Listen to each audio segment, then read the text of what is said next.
Welcome to this episode of Larry's Hobby Garage, where we're going to be going through the top RC models Odyssey Jet. Planning on putting a Sweetwind 120, 140 in this. I will say this much, Andy Fioretti at CRX Design, CRX Turbines Online, amazing guy to work with. He has called me and walked me through every step of this entire thing. Plane was delivered earlier today, had a chance to unpack it, not unwrap it, and then this afternoon he calls me just to make sure that he knows that, hey, I just want to let you know it's been delivered. I said, thank you, Andy. I know that I had a chance to go through it and unpack it already. A couple things about Andrew Fioretti at CRX Turbines. I will say this much. I put a request for a quote in, and within 15 minutes he had called me. We had spent about 15-20 minutes talking that night. Calls me the next day. We'll go through some other questions and some things like that. We visited total time on this entire project already, probably close to an hour. Amazing guy to work with. Make sure you check him out at CRX Turbines. Top RC model Odyssey. We're going to start unwrapping it. So a couple things about the top RC model Odyssey. First off is just the box that it comes in. The plane's actually right now in different parts on a 4-foot by 8-foot table. The box that it came in is every bit of almost 6 feet long, about 18 inches wide and tall. Came wrapped with two heavy-duty wraps that I had to cut off, strap wraps. Other than that, the lid comes out of the box. Has a picture here of the jet, what it looks like. And everything's packaged great in there. The retracts were wrapped in foam, placed in the front of the box. Started unwrapping it, came out pretty easy. So real quick, here's a look at the landing gear, the way it came out of the box. Again, wrapped in sponge foam. A couple interesting things here is I got a nice little note here with the instruction sheet. Said vertical alignment. I already plugged one in, so I've not undone these, but went ahead and showed, hey, this is how this goes together. This is how you plug this stuff in. One thing here about the controller box is that it does appear to be 3D printed. There's some striations along the line, and I'm guessing that this is probably a black ABS filament with the controller and everything screwed inside there. We'll take a look at that a little bit more. Got some hardware bags. Got some incredibly strong landing gear with already has brakes installed. Trailing link landing gear. Again, an instruction sheet, and then over here on this side is the hardware package. Several unboxings that I've seen, this entire hardware package is already taped to this, so that's not abnormal to see. So a couple things here about the plane. It's 91 inches long. Have an 86-inch wingspan. This is kind of fun. This is the horizontal stabilizer, one of the sides of the stab. And we're going to walk over here. Sorry, my little dogs got in the way here. This is the E-flite Havoc. I'm having a blast with this particular jet. One of the things that I did earlier was, hey, let's just see how close it is. The actual wingspan on the Havoc is apparently just within an inch or two of the entire wingspan of just the horizontal stabilizer. So the parts, as you can tell, come bubble wrapped. Amazing. The frame that is built up inside that crate prevents any kind of looks like any kind of crushing. I've already taken a look at the parts. I'm going to unwrap these here for just a few moments. Couple things. I don't want to talk about this. Get the wing rod back there. What I've done is on this 4x8 sheet of plywood is I went ahead and covered it with a sheet just so we don't get scratches and all that other kind of stuff during assembly. So we've gone ahead and unwrapped the tail section here. A couple things that I want to note is that the rudder and the vertical stabilizer actually does have hinges. You can go through and see how that will match up, and those will need to be glued in per the manual. A couple other things here is that these two little holes will be here for the fiberglass control horns. And then we're going to have to end up cutting a hole in this fiberglass through the top there once you get the servo mounted. And I'm going to guess that's going to be pretty easy. We can do that with a dry erase marker, find out where that needs to go, be able to assemble the servo, put it in, and then get it all connected.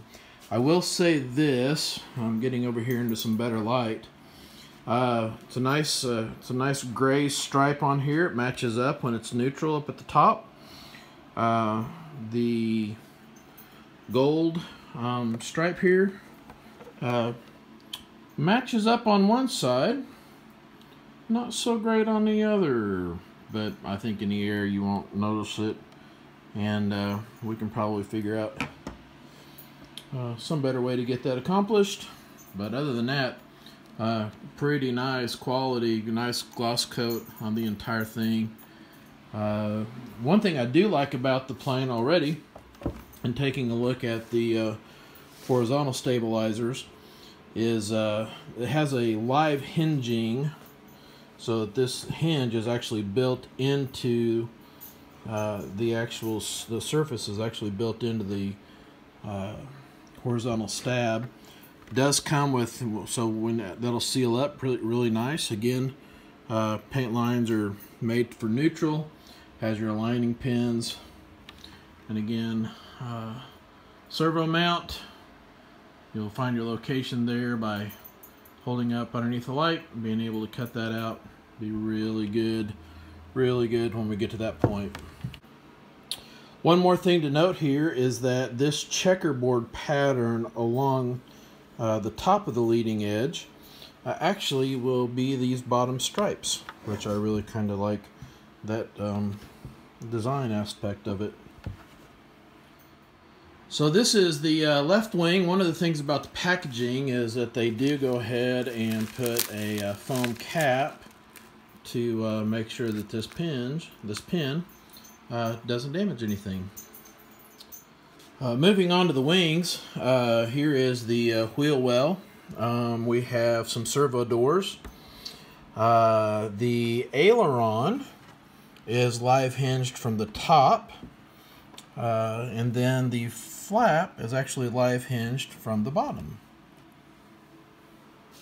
A couple other things here, looking inside the wheel area here, there is a strip of Kevlar or carbon fiber matting up against the outside of the fiberglass there. Give it a little some extra strength plywood mounts.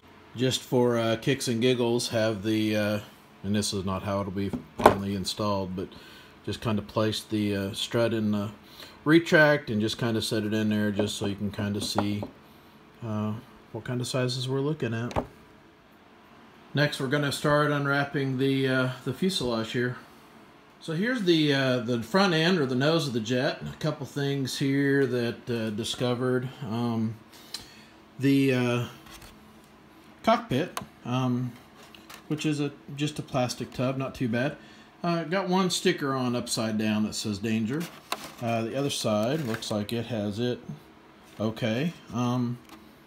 Pretty typical for a RC model lightweight cockpit. We've got a pilot on order that's coming in. Up here on the nose, the only difficulty that I found here was that the little piece of plastic here for the HUD just moved off during shipping. That'll be a pretty easy fix with some E6000. And got the back part of the hatch. Everything else lines up. So here's a look at the main parts tray. Up there you'll have room for your batteries. As I was taking a look at it, up underneath where the nose gear door is, and it's still taped shut, but again, more carbon fiber Kevlar reinforcement around that area. I've seen a lot of guys online who will cut this and actually make two different trays, but this will unscrew. You can put all your electronics up here. Lots of room to do that with. So the little tub here for the cockpit, couple things. These are just stickers on some vacuum formed plastic. That is really pretty typical for RC airplanes and the stuff that we do. I do like the green on the seat. Some of the little details that they've tried to add. Flight stick's pretty incredible. I don't know that we're really going to mess a whole lot with that, just because I don't think I need to. A couple drops of E6000 has already fixed the missing HUD. This will then glue right on top of there, so that this entire tub will be assembled. Once it's assembled, it actually has guide slots in here, so that this entire thing will slide in there. Canopy will latch down. Pretty good system. So here we have the back half of the fuselage finally unwrapped. Quite a chore. I actually get it unwrapped. It's in one big bag. Bag's kind of kept hanging up here on the latches, which is kind of to be expected. But anyway, let's open up the back hatch here. Let's see what we got in here. Again, all fiberglass construction, reinforced metal pin up there. We have our double-walled exhaust tube there for the actual turbine jet. This is just kind of looks like just wire wrapped in here just to hold it. It'll actually get fixated when you're all the way down. We got the intake tube that will go straight into the turbine. In front of it, we have two fiberglass tanks. I haven't pulled those out yet. Plenty of room above that top tank for where you can actually add a smoke tank, and we have a smoke pump, so I'll probably actually put that in there as well. There, here on the back end of the fuselage, there are 6 holes.